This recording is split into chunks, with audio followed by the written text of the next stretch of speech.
Perfect. It's announced that. So okay, we will put the recording on YouTube channel of Elite CISO. You can go there, and all the previous session recording has already been uploaded over there. Okay. With that, last thing, as it says, stand and attend challenge. As you know that Elite CISO has got a great fitness community, and we promote healthy lifestyle.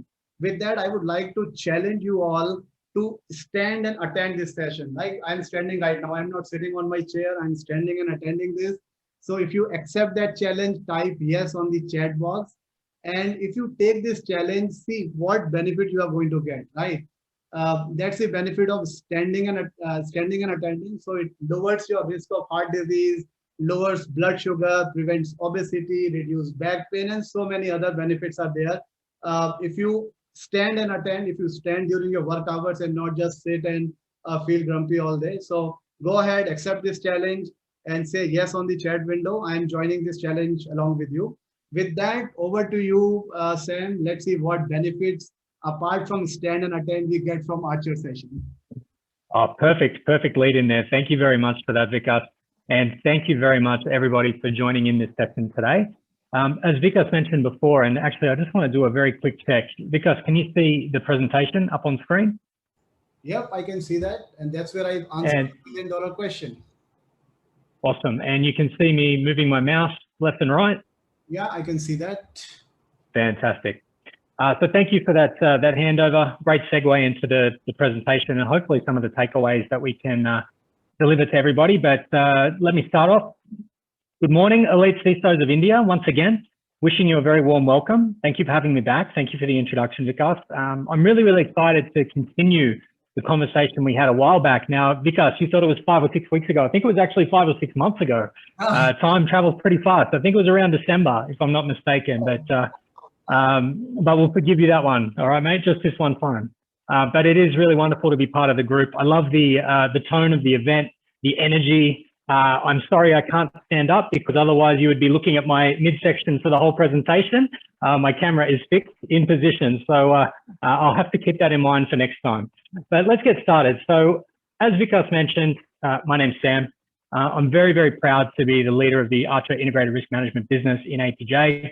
I've been with the organization for 11 years, working with all of our customers around the region. We're very proud of our customer base. We're very proud of the outcomes that we can deliver for our customers, and very proud to support our customers in India across a variety of industries. Prior to joining Archer, my background is actually in cyber and information security. I used to work as a pen tester and a InfoSec consultant. I used to do ISO 27000 work and PCI DSS work before I came and joined the Archer Integrated Risk team. As you can tell from my accent, or probably tell from my accent, I'm not Indian. I'm not actually based in India. I'm Australian. I'm based in Sydney. But India is a place that's very close to my heart. Many of my customers, many of my partners, many of my colleagues and friends are actually based in India. And I just wanted to say that my heart truly goes out to everybody impacted by the current situation at the moment. I really hope that everyone is as safe and as healthy as can be. And I really want to extend that out in a very heartfelt way to your teams and to your families and your loved ones. So please accept that, and I pray that you're all doing well. Now, there's a saying for anyone who's a parent, you may have heard this. I'm paraphrasing it a little bit, but the saying goes that your first child is made of glass. I'm not sure if anyone knows what the next part of this is, but as the saying goes, the rest are made from rubber, granite, and steel. And this is actually a quote that I used to start our session back in December.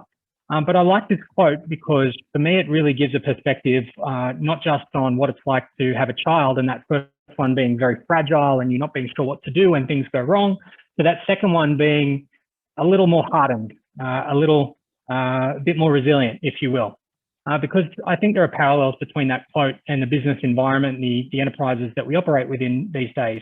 There's our business before the pandemic, and for some, it may have been a fragile business, we weren't quite sure what to do when things went wrong, to where we are now, our businesses after the pandemic that are a little bit more used to dealing with disruption, I would say, a little bit more battle hardened in one way or another. And while we're probably used to picking up the pieces and recovering, I guess the question is really, are we truly resilient? Are our organizations resilient? And are the disciplines that we all follow for cyber and third-party risk also as resilient as they need to be to navigate these challenging times? And these are some of the questions that I actually want to explore today during our session, so bear with me. It goes without saying that 2020 was challenging and 2021 has been no different. Sort of sharing my experience living in Australia, 2020 started off with the worst bushfires that I've ever experienced in my lifetime. We had burnt leaves raining from the sky, and very thankfully, none of my family or friends were directly impacted by it, but it had a fairly devastating impact on many people. There were lives lost and terrible impacts on wildlife. Obviously, recently there was the Suez Canal incident, which had impacts on global supply chains, and it goes without saying that there is a tragedy unfolding around the world with the COVID pandemic. Now, I'm not here to dwell on these particular issues, but I'm here actually to try and present a more positive message, that being that challenges occur and we are learning to become more resilient to them, more operationally resilient to them. And operational resilience is really about finding a way to bend but not break, right? So don't be that fragile first child, be that child made of rubber, granite and steel that can bounce off things, that can navigate things well, and that bends rather than breaks. So a quick definition just to come back to where we left last time around. What is operational resilience? It's a topic I'm going to explore a little bit today, but I'm going to dive deeply into two areas, that being cyber risk and its interrelationship with third-party risk. But let me just go straight from the definition here. But operational resiliency is the ability of an organization to adopt, absorb, and adapt in a changing environment to enable it to deliver its objectives and to survive and prosper. And there's a few key terms in there that I want to focus on. So absorb and adapt, that rubber metaphor that I was mentioning before, that malleability. Deliver its objectives. So obviously continuing to deliver products and services to its customers, or if you're a government organization or a service provider, to your constituents. And then the final part there, to survive and to prosper. And I think this is a really key point because it differentiates things like resilience from other terms like recovery. So if we talk about surviving, that's more of a recovery term, whereas being able to survive and prosper, that's more resilience. So being able to actually find the opportunity in the chaos and be able to find an opportunity in the challenges that exist out there. So as I mentioned before, the pandemic has been terrible and devastating on many levels, and I would never truly understand how challenging it has been for many of you on the ground in India, but it's radically changed demand for products and services in almost every sector. It's also exposed points of weakness, fragility in supply chains and service networks. It's also been underlining how well and how fast companies can actually adopt given the circumstances. There's need for greater visibility and agility and productivity. There's also a need to preserve cash for rainy days. During this time, we've also seen IT, cyber and security management as key enablers during this period. And I'm sure many of you have been key to enabling those transitions to digital and working from home for your organizations over the last 18 months. We've seen during this time, although it's been disruptive and it was devastating at first for retail, many organizations have bounced back and spending levels are starting to become greater than what they were before the pandemic as many organizations shift to e-commerce. We're also seeing companies like ride delivery services and, ride sharing services pivot into being delivery and fulfillment oriented companies to enable the massive amount of delivering and package orders and online orders that customers are wanting to do from the safeties of their home. So there is an opportunity in there. For me, the really important aspect of resiliency is really not just about being able to survive, but being able to prosper, as I mentioned before. And to do that, you need to really work in harmony. But what does that harmony look like? I'm going to get to that in a couple of slides' time.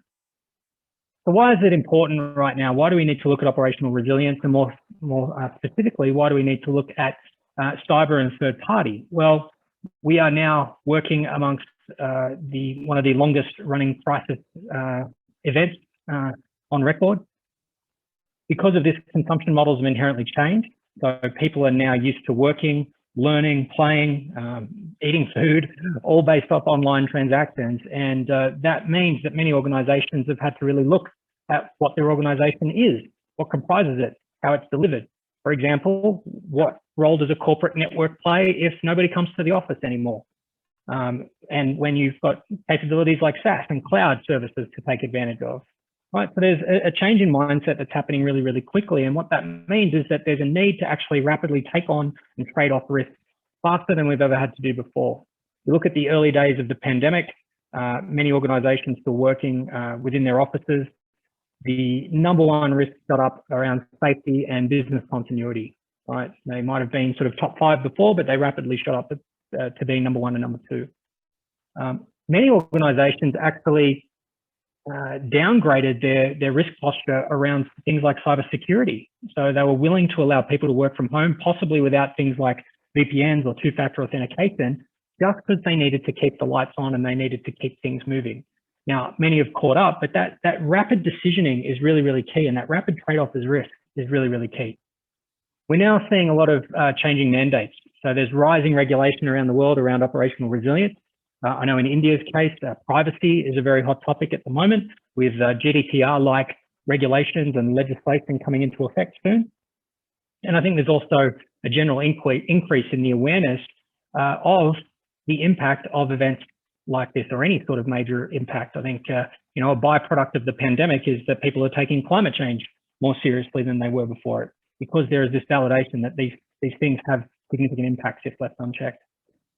Because of those shifting patterns, we've also seen a massive change in the dependence on IT, the dependence of online and digital, and therefore a rise in the need for cybersecurity and a rise in the need for well-managed supply chains. But let me elaborate on that a little bit more. I'm going to start here with a super simple diagram. Hopefully it's not too simple, but I've summarized everybody's organization here as a very simple circle. So everybody, this is your enterprise. You may not recognize it, but it's an illustration of your company. Now, whether you're a private sector organization, whether you're a public sector organization, at the end of the day, pretty much every organization, I think, is delivering a product or service of some kind, some for profit, some for service. And those services and products are delivered to your customer base. Now, your enterprise of course, is not just this simple circle. Your enterprise is actually made up of multiple factors. There's your internal enterprise, so your people, your systems, your processes, your org structure, your offices, for example, your IT. And then there's your third-party ecosystem as well. So your service providers, your SaaS providers, your delivery drivers. There's a whole massive ecosystem of third parties that enable your organization to do what it needs to do. Now, these aren't new concepts, so hopefully everyone's still with me so far. But where I guess my organization often gets involved is when we're talking about the collision of these areas. So we have the internal enterprise often driving business risk. We have the external ecosystem often driving third-party risk. And those two areas often meet in the middle in this area of cyber and IT risk. Again, not new concepts. To manage those risks, most organizations have adopted governance, risk and compliance practices, or what is more commonly now termed integrated risk management practices. So your IT risk programs, your enterprise risk programs, your third-party risk programs. But because of those points that I mentioned on the slide before around the need for operational resilience, the need for those rapid decisions to be made, the need for things to be spun up and spun down almost at a moment's notice, the domain of operational resilience is really, really starting to rise.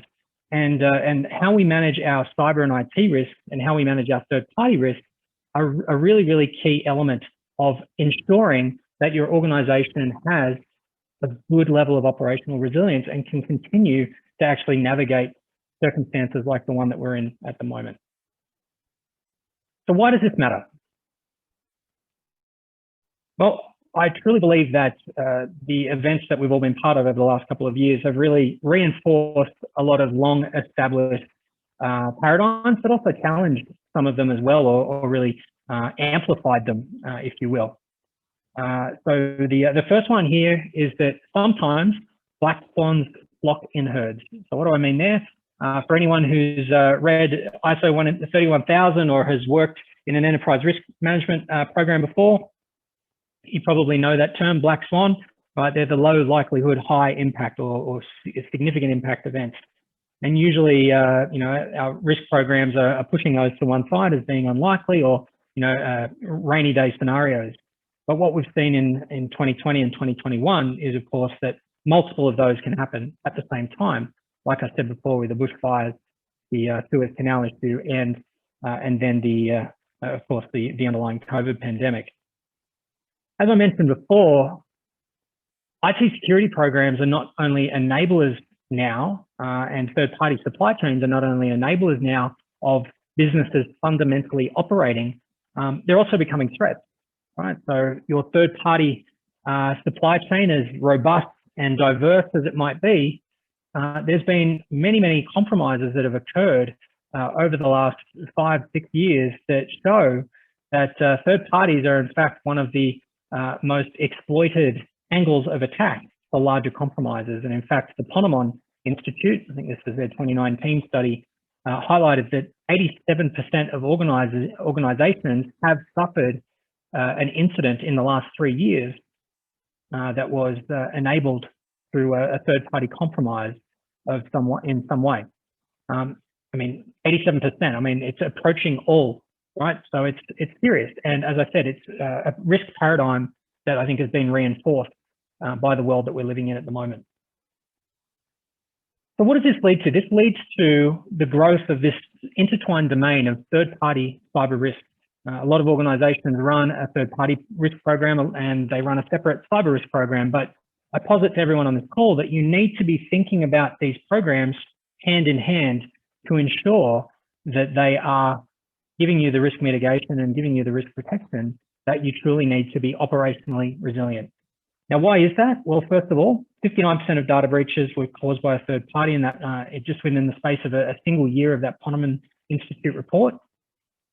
84% of organizations now are hosting critical or sensitive assets with their third parties. Again, it's approaching all.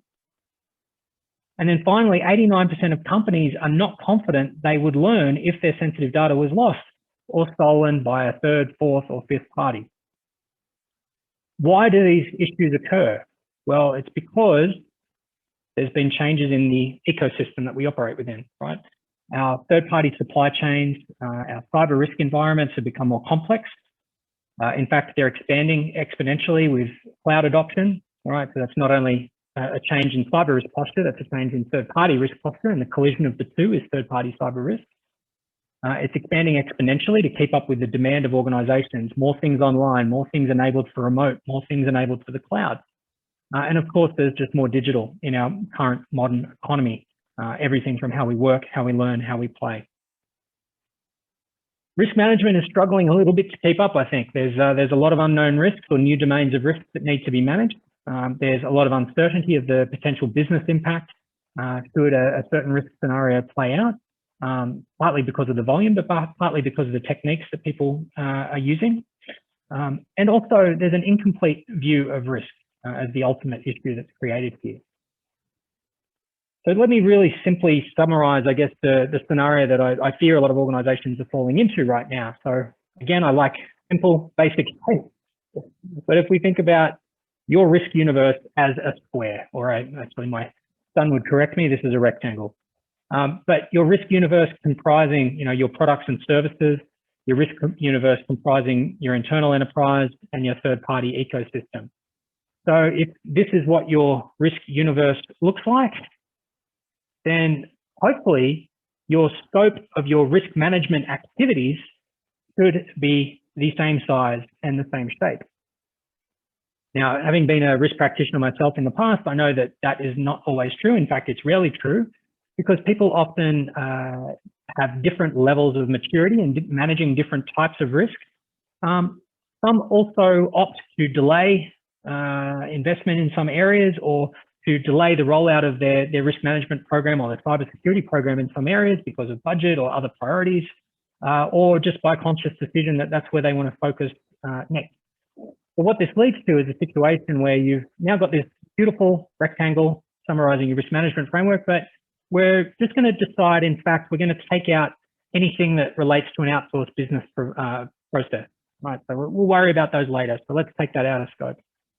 We'll also not quite look at suppliers for critical inventory yet. And we might as well wait a little bit while we're at it on looking at cloud and hosting providers. We'll get to that in, FY 23 or 24. Right, and these decisions continue, right? So they proliferate into other areas, and now we're not looking at suppliers of critical assets. We're not looking at maybe consultants that have access to really sensitive strategic information or sensitive data for the organization. We also may have major projects that are being run by third parties that we take out of scope of our risk management program and our cyber security activities. But so you can see where I'm going with this, you're really left with, I guess, a bit of Swift cheese here to deal with, right? 8-bit Swift cheese, where you've got what used to be, a very well-defined risk framework that is now full of holes. And as I said, it's easier solved than just putting it up on a PowerPoint like this. And the reason being that, again, our environments, our organizations that we operate with, our supply chains, the way we host systems is complex, right? There are a lot of parties to engage to deliver those outcomes, and those parties are both internal to our organization, such as our IT team or our security organization, as well as external to our organization, our customers, our partners, our third parties, our critical service providers.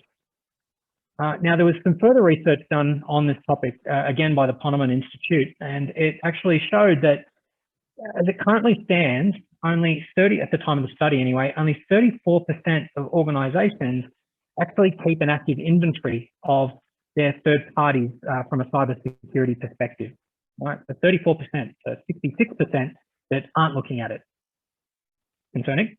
Now, of those surveyed, only 2% actually look beyond the third parties, right? So third parties aren't the only third party you deal with. They have business partners and their business partners have business partners. So this is this concept of nth party, so fourth, fifth, and sixth parties, for example, right? So only 2% of organizations are currently looking at that. That means 98% of organizations are not looking beyond their third parties. Again, a concern. The research also shows that there's a lack of action. So 8% of assessments, only 8% of assessments, result in remedial action. So a contract cancellation or maybe a penalty clause or something like that for a third party that has failed to keep up their end of the bargain when it comes to cybersecurity or delivering to their cyber or IT SLAs. Performance metrics are very different. They're often things that are more directly enforced because they're often easier to measure, but security matters are sometimes intangible, but also sometimes just not acted on. There's a variety of reasons for that. Now, some of those reasons and some of the common blockers, I think, to good practice when it comes to third-party cyber risk management. And if you know how to use the annotate feature as we go through this, do feel free just to put a bit of a stamp on any of these that are particularly relevant to your organization. But as I mentioned, there's a lack of awareness of risk or a lack of executive support for supply chain risk. We often see that third-party risk functions are siloed across the organization. So some organizations have third-party risk programs, but some are just focused on procurement and invoicing. Some are just focused on cyber.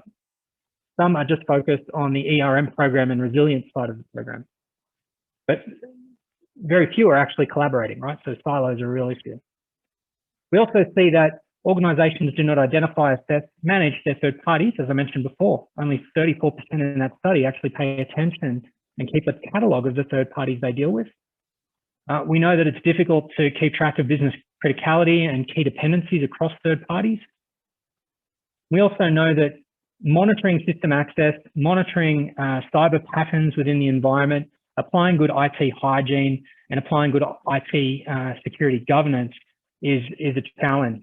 Quite often there's legacy contracts that don't have the terms that need to be in place to make things enforceable, so things just don't get done. Now, I've talked about a lot of challenges so far, but I want to pivot a little bit and start talking about some solutions here, how we can actually start to work through some of the challenges that I've talked about and hopefully grow cyber risk, third-party risk together to enable truly cyber-aligned third-party risk ecosystems. So if we think about a very simple model here of understand, evaluate, manage, and engage. First step is really understand, right? So first step, understanding who are your vendors. It's very simple to an IT security framework. You know, instead of asking what are our systems, we're asking who are our vendors. What do they do for us? What do they actually touch within the environment? Are they hosting a mission critical system or a highly sensitive data set, or is it just brokerware, right? But that profiling needs to be done to really understand who you work with, so who you need to contact and engage with, and what they do for you, so you've got some context. Next is to evaluate. So what is the criticality to the business of a particular service or product or widget delivered through a third party? What risk is introduced either through the delivery of that item or the lack of delivery of that item? Once you've been able to evaluate, you need to start thinking about your risk actions. You need to be thinking about your unacceptable levels of risk and what you're going to do to mitigate and manage those. But you also need to keep an eye on the evolving risk position of those third parties, because things change day to day in this world, right? Overnight, a vulnerability can come out, be exploited in the wild, and all of a sudden you've got red lights everywhere that need to be managed, right? So it's not good enough to be doing things once a year. They need to be done continuously. But it's very, very difficult to achieve that. I want to talk about some techniques on the next slide that will enable it.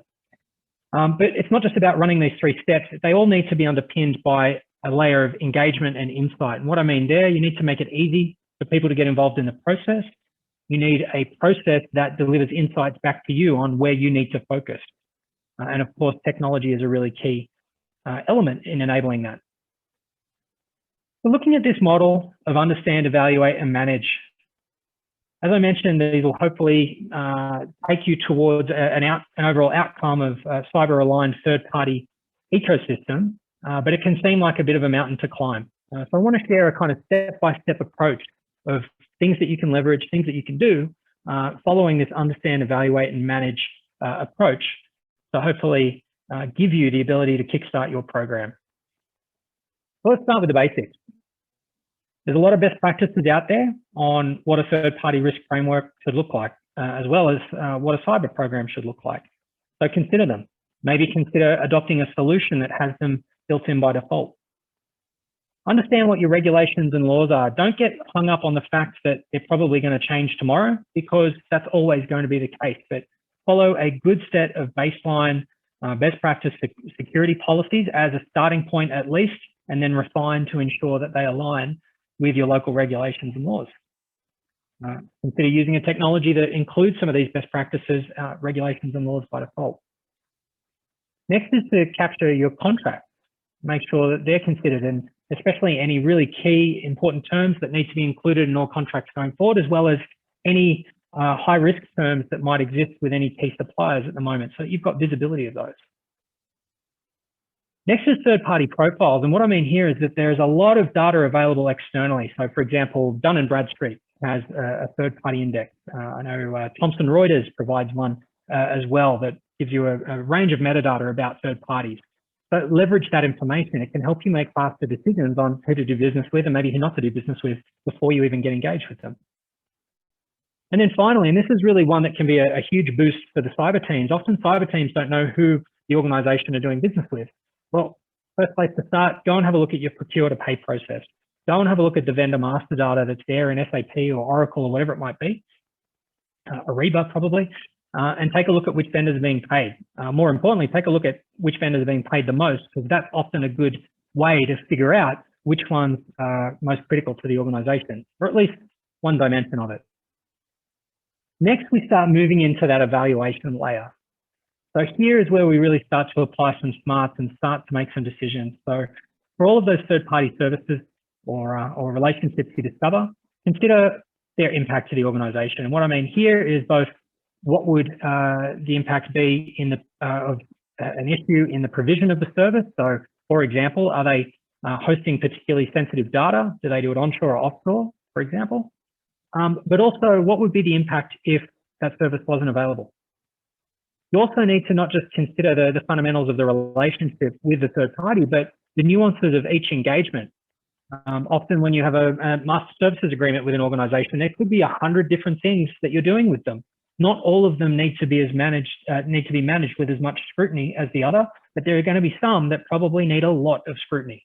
So you've got to understand engagement by engagement what they're doing, and your procurement team can be a huge asset, as well as the business as well, in understanding which third parties have the riskiest engagement. Next is third-party risk assessment. So you've got a baseline understanding of your third parties and their profile. Next is to really engage them in a risk assessment. So you might have an understanding of what level of risk they introduce from an inherent perspective, but by reaching out to them and understanding the controls they have in place, perhaps by requesting evidence of those controls, you can actually start to make more informed risk decisions, which helps us get into the next tier, which is where we truly start to see things being cyber aligned.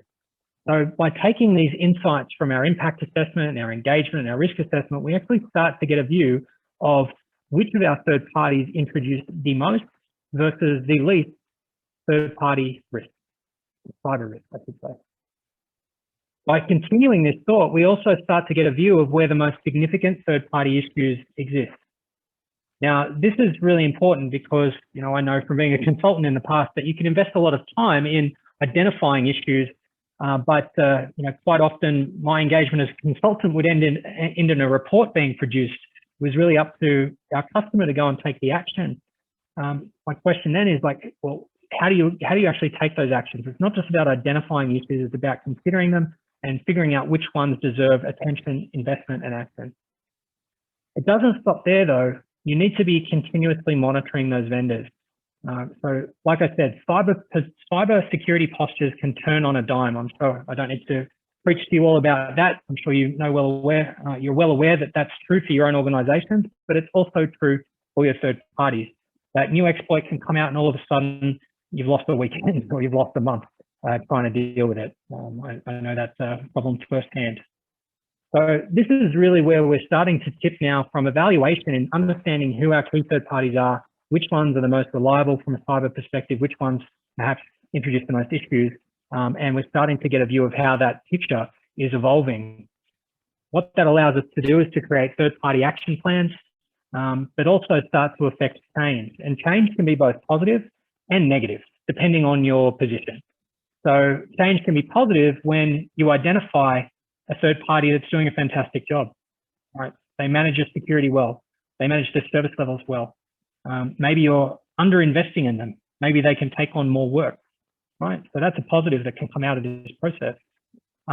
There's also, the negative side to it. Maybe you identify a supplier that's not living up to their word, that's not living up to your contracts, and you need to take action. That's an outcome of this process as well, and one that needs to be considered. Either way, this ultimately allows you to build towards that overall outcome of having a cyber-aligned third-party ecosystem. Now, many organizations do many of these things. It is a maturity model, if you will, that you can grow and aspire towards. I've seen a lot of organizations that are running these sorts of processes with Excel and some cobbled together systems of their own. Maybe they're getting some consulting effort on the side to do some assessments for them. That's all fine, that's great. The main thing is that you're starting that journey of managing risk, but to truly do it at scale and to truly do it at, I believe, a level that enables operational resilience and enables things to be really turned on a dime, technology is really key. And this is where my organization, Arctic, comes into play. We are a provider of integrated risk management technology, and we offer several modules that help our customers manage risk. Two of these modules, one being third-party risk, the other being IT and security risk, really work hand in hand to deliver this overall outcome of third-party cyber risk management, or third-party cyber resilience, as it's more and more being called these days. Capabilities within the solution actually enable you to deliver all the things that we talked about on the previous slide here. We provide best practice aligned frameworks, forms, reports, dashboards, and workflows that deliver all of these tasks. We also provide integrations with many systems that help you build that continuous monitoring picture and maintain it over time. As I said, we take a modular approach. Many of our organizations have started their journey with us as a integrated risk partner with areas like third-party risk and IT and cyber risk, but we also provide, by the nature of our platform, the ability to expand out into other domains. So quite often a next step might be into operational and enterprise risk, for example, or business resilience, given that we're all working in a pandemic at the moment. I'm not going to go into too much detail on the technology itself, but I really just wanted to, I guess, anchor the discussion in capabilities that can help you accelerate your journey towards this outcome of cyber-aligned third-party risk management. I mentioned before the concept of engagement. So engagement's really, really key in driving these outcomes. I know that many organizations run their third-party risk assessment program over Excel with documents going back and forward. It serves a purpose, but it's not really scalable. It certainly doesn't deal with maybe your starting point was 10 suppliers, but really you need to get up into hundreds or even thousands of suppliers to be successful given today's constraints. So we help with this through our capability called Archer Engage. Archer Engage is a simple, elegant user experience specifically for vendors to come in, complete assessments, and provide evidence of their compliance. There's simple workflow, there's ability for the vendors to delegate different questions to different people in their organization. And one of the biggest benefits from the solution is that we, A, deliver it as a simple cloud capability, and B, vendors self-register their access. So you don't need to be continually setting up accounts and doing things like that for them. We also provide this experience for desktops, laptops, iPads, tablets, iPhones, Android, all those different flavors and platforms that you expect these days so that people can complete things on the run from home or wherever they might be. So the experience, the engagement is really, really key. The other concept I mentioned was insights, right? So insights are very, very important in being able to push you in the right direction, right? So it's not just about you completing an assessment and saying that things are high, medium, and low. You need data, and you need analytics, and you need sensors to help complete this puzzle for you. And this is where we can also help. So we can, using our partnership with RiskRecon through a capability we have called third-party security risk monitoring, we can actually help you with this in assessing the cyber risk of your own enterprise, but also of your vendor's enterprise. These can be done as one-time activities. They can be done as rapid, low detail, high breadth activities, but they can also be down at the continuous monitoring level to really understand how your vendors and your own enterprise is performing when it comes to cybersecurity. More and more, this capability can not only help you view your cybersecurity posture, but it can also help you monitor your supply chain risk posture as well and identify entities within that supply chain that might be introducing risk, not just as your third parties, but perhaps as their fourth parties and fifth parties as they move through that supply chain. On top of insights, I also mentioned dashboards as being really, really key. So being able to present the right facts to the right people at the right time, underpinned with things like workflow and notifications, but very quickly being able to summarize where key issues exist, perhaps in a work queue, perhaps where they exist in terms of the type of issue that they are, and of course, what the burning issues are today that need your focus. And there can be both cyber lens or integrated third-party cyber risk lenses applied there to help you understand where those hot topics are within the organization and the things that require your attention, your business's attention, your procurement team's attention, or maybe even your C-level's attention. So just a few concepts there of how we bring that framework of risk-aligned or cyber risk-aligned third-party ecosystems to life. This is not something new for us as an organization. We've in fact been providing capabilities to our customers in this space for 20 years. We bring a great deal of risk management expertise to the table. We're very fortunate to have been reported by Gartner as a leader in their last 22 straight Magic Quadrant reports relating to risk management. That includes the IT vendor risk management report from 2020. And we've been deployed many times. So we have more than 1,500 deployments around the world. We deploy in the cloud. You can deploy in your own private cloud if you like. You can deploy in your data center if you're still running workloads on site. So you've got a lot of flexibility around how the solution is deployed, but it's underpinned and supported by those user experiences like Archer Engage that I mentioned before, so that you can reach out to your vendors simply and easily to ask them the questions that you need to ask them, and also report back through sensors like the third-party security risk monitoring offering I mentioned to give you that informed, continuous monitoring view. We're really proud of our customers globally, but today especially proud of our customers in India. We have a thriving community of customers here, and also we have a great deal of our team based in India as well. We're very fortunate to have been adopted by some of the largest organizations in India. We also believe in delivering great outcomes, not just through a great capability or a great engagement, but through great support. And what that means is that we provide for our customers access to a thriving partner network. We provide education services.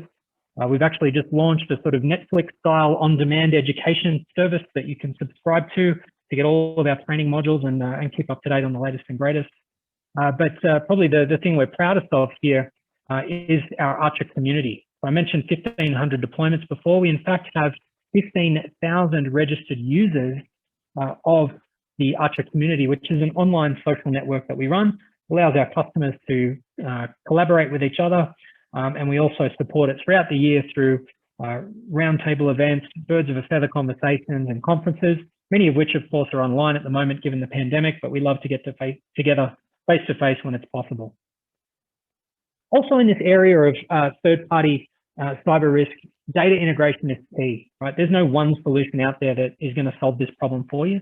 There is no one step that you take that will get you from level 0 maturity to level 5, right? There are capabilities and levels of maturity that need to be stacked on top of each other to deliver an outcome. And we truly believe in that, which is why we partner with so many organizations. We have thousands of solutions we've integrated with, not just a snippet of those on here. These are all solutions that we have available and supported integrations with to help you connect in those data sources that we might not have even thought of that could give you a better view of your cyber risk or third-party risk posture. Vikas, I'm going to close up in just a second, but a few things I wanted to leave the audience with. So first of all, I mentioned that data point of 34% of organizations keeping an inventory. If you are one of those organizations that is currently looking at your third-party cyber risk and you have taken that first step of keeping inventory, well, Archer Integrated Risk Management can actually help you minimize the manual nature of that process, can help deliver a better outcome faster, more efficiently with better insights and better actions through the modules that we provide in third-party and the cyber risk space. Now, if you're one of the 66% of organizations that don't currently keep an inventory, well, we can also help you take that first step. So our modules are designed to scale with your maturity, so you can start small and grow, and therefore you can accelerate your journey into a more robust third-party cyber risk program. So I just wanted to highlight a few takeaways. I'd love to hear in the chat as we come to the close of the session if you have any questions. But some key takeaways here. I hope I've made my point clear that business models and operating models have changed. Operational resilience is a true enabler of success in the new way of working, the new way of running organizations. Third-party and cyber risk management, and more importantly, third-party and cyber resilience are key enablers of operational resilience. And final point, small steps can build to great outcomes. So it doesn't matter if you haven't got this beautiful integrated capability now. Think about those first few steps. What can you learn about the third parties that you're doing business with? How can you take that next step of understanding how they're managing your data security? And then how can you take that next step of maybe taking risk-based action? We have a few insights or follow-on resources for those that are interested. I haven't got the links here on screen for you, but there's some great white papers, blog posts, and other articles hopefully to help you out.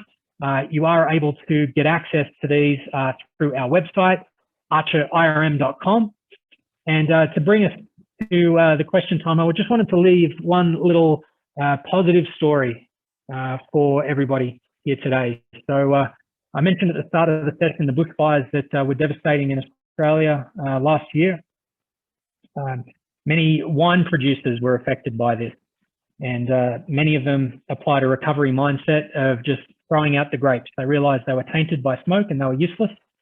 However, there were some that applied more of a resilience approach. They looked into their third-party ecosystem, and some actually found craft beer manufacturers and microbreweries, and they started making special edition smoked painted beers and ports and stouts, and created a bit of a differentiated product there. So I thought I'd leave that with everybody just as a bit of a message of positivity and some of the virtues that having a resilient mindset can deliver.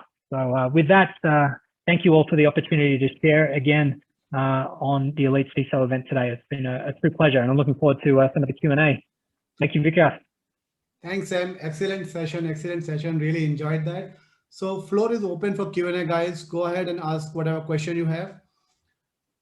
Maybe raise your hand and we will unmute you, and then you can ask your question.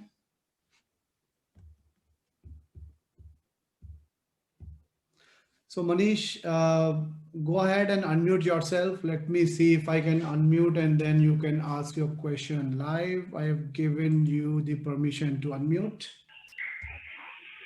Thank you, Vikas. Hi, Sam. Morning. Very conscious that it may be evening your time. No, you did mention 20 past 4. Oh, pretty late for you then. Well, you did mention that a Netflix-like offering from Archer is on the cards. So I'm not sure if it is available. If it is, how can one get access to it and enroll for it, please? Thanks for the question there, Manish. So it's specifically an education services offering. So this is where we've got all our training modules, all our learning modules there available. And there's a subscription fee for that. So if you want to drop me an email, just sam.o'brien@rsa.com. Be happy to take that conversation further, Manish.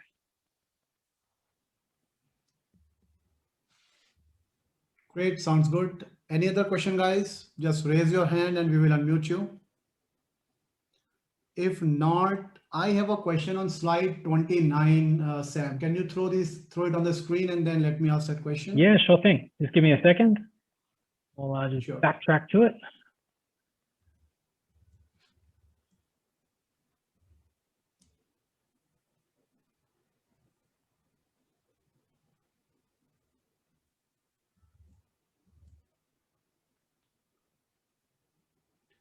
Yeah, so this one here, this snapshot in the background snapshot that you have for the SOC manager, and under that threat metric, and where are you getting all this data from? I mean, is Archer collecting data from SIEM, or it's an open source threat feed?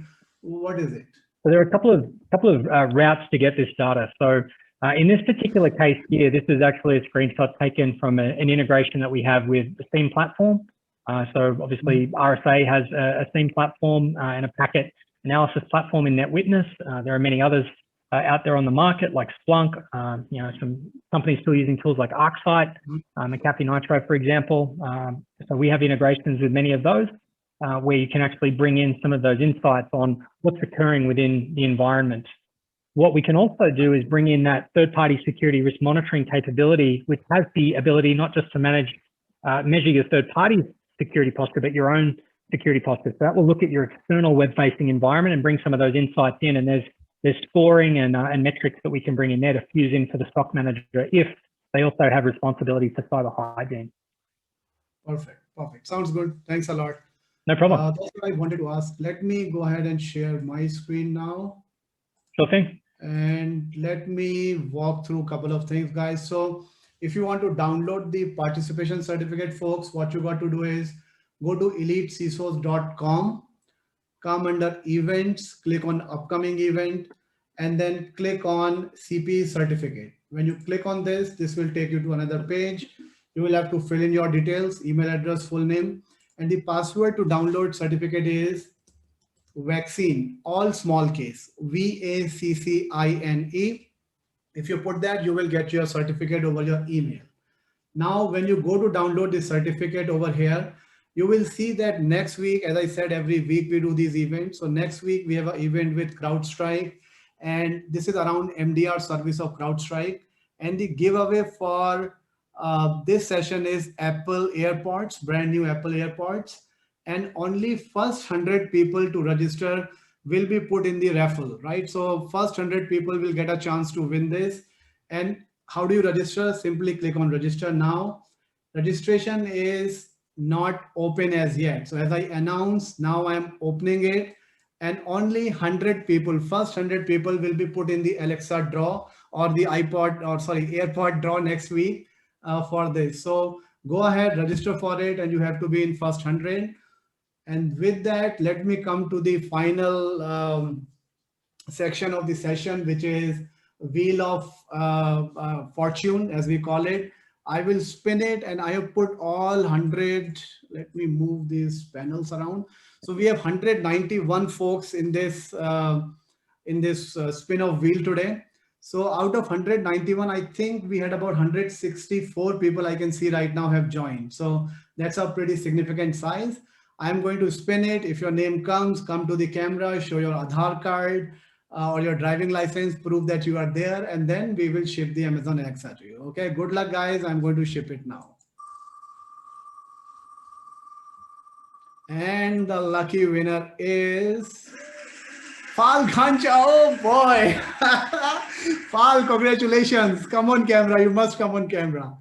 So Sam, Fal is a co-founder of Elite CISO. He's chapter admin and based out of Mumbai as well. So Fal, congratulations, Fal.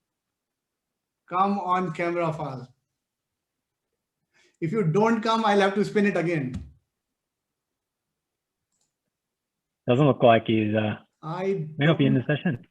He was there in the session. I saw him earlier. So Fal, 30 more seconds, and then I'm going to spin it again.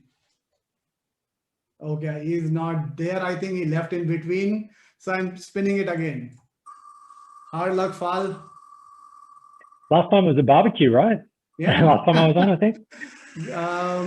Sorry, what was, sorry. What was the name? Vikram Sachdeva. Vikram. Vikram Sachdeva from Striker.